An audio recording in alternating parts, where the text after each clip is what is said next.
자, 내일장은 어떤 전략으로 바라봐야 할까요? 이분과 함께 마무리해 보겠습니다. 주식회사 플래처 김덕호 대표 나와주셨습니다. 대표님 어서 오십시오. 네, 반갑습니다. 네. 자, 내일장은 과연 계속해서 움직임이 나오게 될까 궁금한 쪽 열어보겠습니다. 확인해 보시죠. 억눌려 있었던 임플란트주, 재평가? 글쎄요, 어느 정도의 사이즈로 보고 계실지 잘 모르겠습니다. 순환매의 차원일지 아니면 진짜 오늘 덴티스에서 FDA 관련한 통과 이슈가 나오니까 좀 끌고 가는 성향도 있어 보이기는 하는데요. 점수 어떻게 주십니까? 일단은 이제 뭐 말씀하셨던 것처럼 덴티스 영향이 굉장히 크다라고 저는 좀 판단을 하고 있습니다. 사실 덴티스가 이제 작년까지만 하더라도 이제 미국 법인이 뭐 사실상 뭐 자본 잠식에 있다, 뭐 굉장히 이제 경영에 좀 어려움이 있다라는 얘기들이 많이 나오면서 뭐 실질적으로 덴티스 주가도 뭐 사실 1년 전에 비하면은 많이 후퇴를 했죠. 그런데 이번에 이제 임플란트 관련주가 또 다시 나오는 원인은 우리가 이제 영향을 두 가지로 볼 수 있을 것 같습니다. 첫 번째는 이제 아까 말씀드린 것처럼 덴티스가 이번에 이제 미국 내 FDA에서 이 임플란트 고정기 관련해서 이제 이걸 검사가 판매가 이제 허가가 됐다라고 지금 얘기가 나오면서 좀 이제 갑자기 주가가 좀 많이 올라왔고요. 덩달아서 뭐 덴티움이라든가 여러 관련 기업들, 특히 이제 임플란트 관련 기업들도 이제 강세가 나타났던 원인들은 이제 다가올 이제 중국과의 어떤 이제 협상 카드가 좀 아무래도 얘기가 나오지 않을까라고 보고 있습니다. 뭐 아무래도 이제 정치적인 영향도 있겠죠. 이번에 이제 한덕수 국무총리 관련해서 뭐 탄핵안 관련해서도 뭐 기각을 했다 뭐 이런 얘기들이 나왔기 때문에 지금 아무래도 이제 현행 정부와의 다시 이제 중국 정부 간의 어떤 협상 관련해서 이제 어떻게 바뀔 것인가, 특히나 지금 이제 경기가 굉장히 많이 악성화가 되어 있기 때문에 이제 트럼프의 이제 미국발 관세 영향을 우회할 수 있는 전략으로서 또 이제 중국을 또 마찬가지로 경제 파트너로서 유용하게 여길 가능성이 크다라는 기대감이 나오면서 뭐 이제 우리가 임플란트 관련주들이 좀 많이 상승하지 않았나로 해석을 할 수 있을 것 같습니다. 그러면 좀 주목해서 살펴볼 수 있는 것인가? 종목으로 좀 통해서 보겠습니다. 아무래도 여러분 딱 덴티 형제들로 보고 계시지 않을까 싶은데 덴티스, 덴티움. 관심 종목군으로서 놓고 보는 전략이 있어서도 괜찮을까요, 대표님?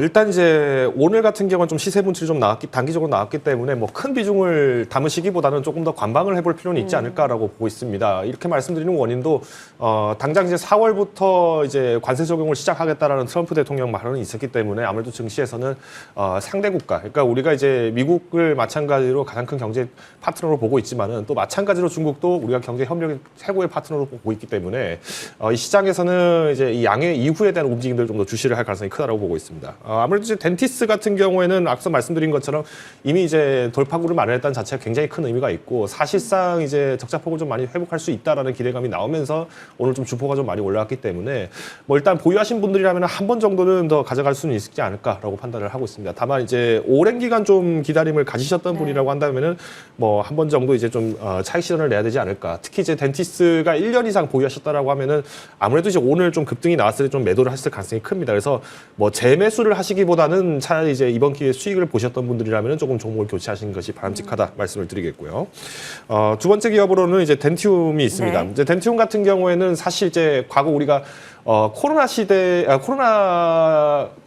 팬데믹 당시에 이제 굉장히 많이 해제가 됐었는데 외출 자체가 굉장히 많이 못하다 보니까 뭐 이제 문제가 많이 컸었다. 그래서 실질적으로 외출이 점점 많아지기 시작하면서 임플란트나 치아 관리 쪽을 굉장히 많이 하더라는 얘기들이 나오면서 뭐 그 당시에는 오스템 임플란트 그리고 이제 덴티움이 굉장히 많이 이슈가 됐었는데 덴티움 같은 경우에는 이번에 이제 중국 의존도를 좀 많이 좁혀나가는 전략들이 좀 커지고 있는 것으로 보여집니다. 물론 이제 자막에서 보이는 것처럼 유럽향 수출이 좀 많이 성장을 했다는 것이 의미가 있는데 아마 이렇게 말씀하신 분도 계실 것 같아요. 사실 이제 임플란트라고 한다면은 여전히 중국 시장이 가장 큰 시장 아닙니까? 라고 말씀하시는 것처럼 맞습니다. 여전히 덴티움 같은 경우에도 2024년도 기준으로는 매출 포지션이 이제 47.7%가 중국에 의존을 좀 하고 있는 상황입니다.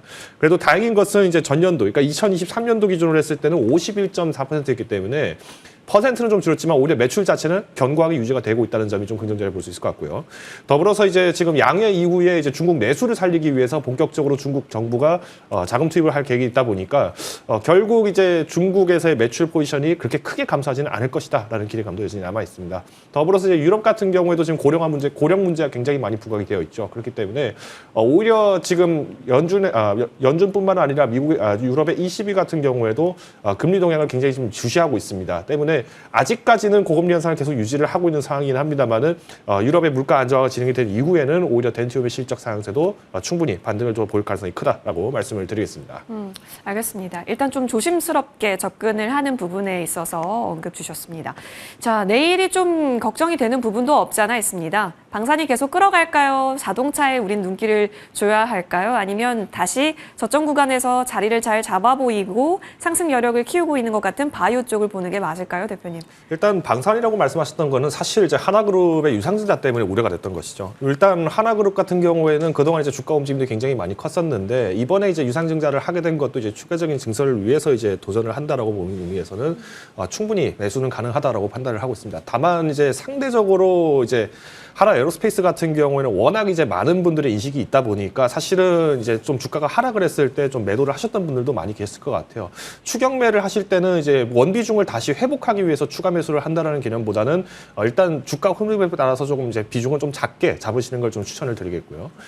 마찬가지로 이제 공매도가 진행이 됐을 경우에는 지금 이제 우리가 방산 시장 같은 경우에 여전히 이제 국가 간의 협상들 그리고 이제 차기 정권에 대한 어떤 그 협상의 유효성들을 계속 이제 주시를 하셔야 됩니다. 물론 지금 이 상황을 미국뿐만 아니라 유럽의 많은 방산 기업들이 마냥 한국의 방산 기업들이 날개도 치듯이 물건 팔리는 걸 그렇게 좋게 보고 있지는 않아요. 그만큼 이제 카르텔 탄다라기 때문에 우리가 이제 중동 실적들에 대한 기대감들이 여전히 남아 있는 만큼 우리가 마냥 선단할 수는 없겠지만 일단 공매도에 대비하는 움직임들은 필요하다라고 말씀을 드리겠습니다. 네, 대비 움직임도 계속해서 염두에 둬야겠습니다. 자, 동시호가 구간입니다. 오늘 외국인이 선물 시장에서 좀 많이 빼고 있고, 근데 코스피 쪽에서는 좀 들어오면서 흐름이 나타났었거든요. 사실상 거의 보합권에서의 움직임이었기 때문에 오늘 정말 고생 많이 하셨을 겁니다. 마무리하고 오겠습니다.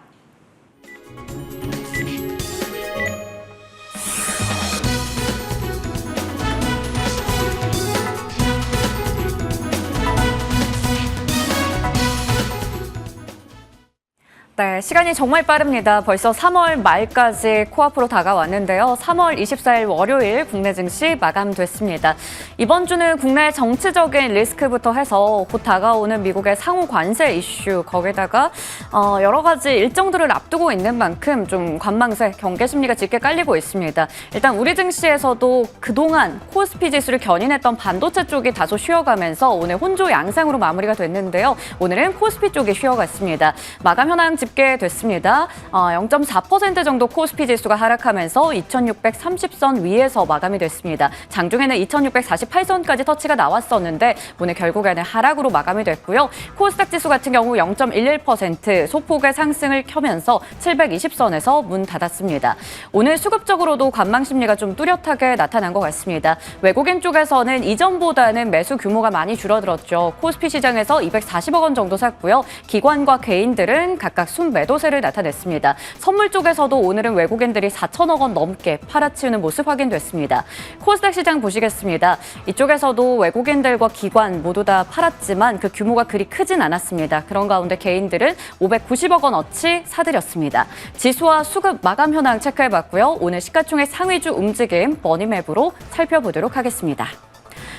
일단은 미국에서 마이크론의 주가가 8%가량 급락했습니다. 그 여파도 좀 받아가면서 메모리 쪽에 봄이 왔나? 라는 것에 약간의 의구심이 들게 했습니다. 오늘 삼성전자와 SK하이닉스가 모두 다 조정을 받았는데요. 물론 장중에 저점 대비해서는 낙폭을 좀 줄여가는 SK하이닉스 시도도 보였지만 2% 가까이 하락 마감했고요. 삼성전자는 장중 저점 정도에서 마감이 됐습니다. 한미반도체도 오늘 4% 가까이 내려갔고 리노공업과 DB하이텍, HPSP, 이수페타시스 까지 오늘은 전반적으로 대형주와 중소형주 반도체 섹터에서는 쉬어갔습니다. 그런 가운데 오늘 자동차 2차 전지 쪽이죠. 2차 전지 셀 3사가 모두 다 올라갔습니다. LG 엔솔도 1% 가까이 상승했고요. SK 이노베이션도 1.7% 상승불 켰습니다. LG 화학도 상승불 보였지만 오늘 에코프로 그룹주나 LNF 같은 종목들은 모두 다 쉬어갔습니다. 제약 바이오 쪽도 계속해서 체크해봐야 되는 게 유럽 폐암학회 일정 다가왔습니다.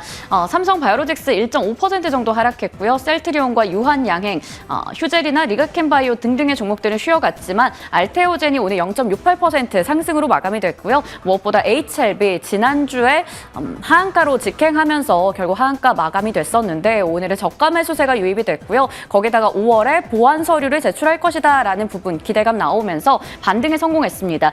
25%대 반등 마감됐고 그룹주까지 함께 오늘은 반등세 가져갔습니다. 그리고 자동차 쪽을 체크해 봐야겠죠. 4월 2일에 미국의 상호관세 부과에 대해서 좀 걱정이 되는 상황 속에서 자동차나 2차 전지 일부 품목에 대해서는 관세가 유예될 수 있다라는 그러한 부분들 기대감으로 나타나는 가운데 또 현대차, 기아는 미국에서도 누적 판매량이 상당히 잘 쌓이고 있다라고 합니다. 올해 3천만 대 넘게 돌파할 거다라는 이야기 나오면서 완성차 업체가 3% 이상 나란히 올라가고요. 현대모비스부터 HL반도, 현대위아, SL까지 부품 쪽도 모두 다 훈풍을 이어받았습니다. 오늘 금융 쪽 같은 곳도 많이 올라갔는데 아무래도 저 PBR 관련주들 공매도 재개 앞둔 가운데 주목을 받고 있는 상황이고요. 오후 들어서 해운주도 좀 강한 모습을 보여줬습니다. HMM이나 STX, 그린로지스 같은 종목도 올라갔는데 미국 쪽에 중국 선박에 대한 그 수수료 부과 관련해서 반사 이익에 대한 기대감도 나타나고 있는 상황이고요. 게임 엔터 쪽에서는 오늘 크래프톤 그리고 SM, YG엔터 같은 종목들이 상승불 켰습니다. 여전히 시장에서는 한한령 해제에 대한 기대감을 가져가는 가운데 중국 소비주들 오늘 강한 모습 확인됐고요. 우주항공 방산 쪽에서는 아침부터 많이 들으셨을 겁니다. 한화 에어로스페이스, 경영진의 자사주 매입 이슈 속에서 오늘 7%가 넘게 올라가며 그래도 지수를 잘 받쳐주는 모습 확인됐습니다. 머니맵 살펴봤고요. 이어서 거래량과 거래대금 상위 종목들 알아보겠습니다. 먼저 코스피 시장입니다.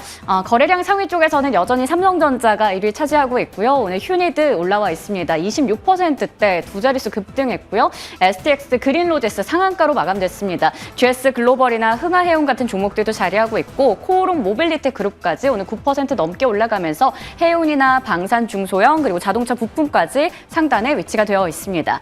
그리고 거래대금 상위 쪽에서는 IT 투톱 비롯해서 현대차, 기아, 완성차 쪽 올라와 있고요. 한화그룹주, 방산 쪽 그리고 조선 쪽, 포스코홀딩스, 철강까지 상당히 시총 상위권에 위치한 종목들 많이 랭크가 되어 있습니다. 이번에는 코스닥 시장으로 넘어가 보겠습니다. 거래량 상위 쪽에서는 최근에 한택, 새내기주 계속 잘 가네요. 오늘도 9% 정도 강세로 마감됐고요. 오늘 신규 상장한 더즌 같은 경우에는 10% 정도 하락으로 마감이 됐습니다. 3A로직스 오늘 4%대 강세로 마감됐고요. 덴티스 18%대 급등 마감했습니다. 다음으로 거래대금 상위 쪽에서도 한택과 더즌 같은 신규 상장주 눈에 띄고요. HLB가 오늘 2위권에 위치가 되어 있고 알테오젠도 자리하고 있고요. 최근에 계속해서 이름 올리고 있는 TXR 로보틱스도 랭크 되어 있고 마지막으로 모티브 링크까지 체크해 볼 수가 있겠습니다. 이렇게 3월 24일 월요일 마감 현황 체크해 드렸습니다. 한창 방상 랠리가 나왔을 때 거래대금에 비교하면 지금 거래대금이 좀 한산한 편이기는 합니다. 그 속에서 현대차와 같이, 현대차 그룹주와 같이 자동차 대표단의 움직임, 모비스가 또 신고가를 가기도 했습니다. 그리고 또 제약 쪽에서도 코스닥이 끌어주면서 코스피 코스닥 괄목할 만한 섹터는 있었는데 추가적으로 계속 끌고 갈 쪽에 있어서 고민은 되실 겁니다. 자, 이제부터 어디를 바라봐야 할까요? 이야기 계속 나눠보겠습니다. 김덕고 대표님, 그렇다면 내일장 공략 섹터는 어디로 보는 게 좋을까요? 바로 열어보겠습니다. 맞아요. 확실한 모멘텀일 것 같기도 합니다. 한한령 기대에 대한 얘기가 계속 나오고 있고 앞으로 이벤트도 좀 있다라는 점에서 우리는 엔터 콘텐츠에 주목을 할 법할 것 같아요. 특히나 이쪽 두 쪽을 조금 더 크게 보신다는 의미일까요? 그렇죠. 일단 지금 시장 자체가 굉장히 많이 위축이 되어 있고 당장에 이제 관세에 대한 영향들이 있다 보니까 이제 제품을 수출을 하는 기업들 입장에서는 부담이 클 수밖에 없습니다. 뭐 트럼프 대통령 입장에서는 당연히 미국 내 공장을 착공을 해서 빨리 미국 내 경제력을 회복을 하겠다라는 입장으로 가다 보니까 제조업종 같은 경우에는 사실 이제 우리가 수출하는 입장에서 상당히 좀 부담스럽게 느껴질 가능성이 큽니다. 그러다 보니 이제 우리가 무풍지대, 관세의 무풍지대라고 얘기를 하는 엔터주라든가 혹은 컨텐츠 관련 쪽에서 많이 기대가 되고 있다라고 말씀드릴 것 같고요.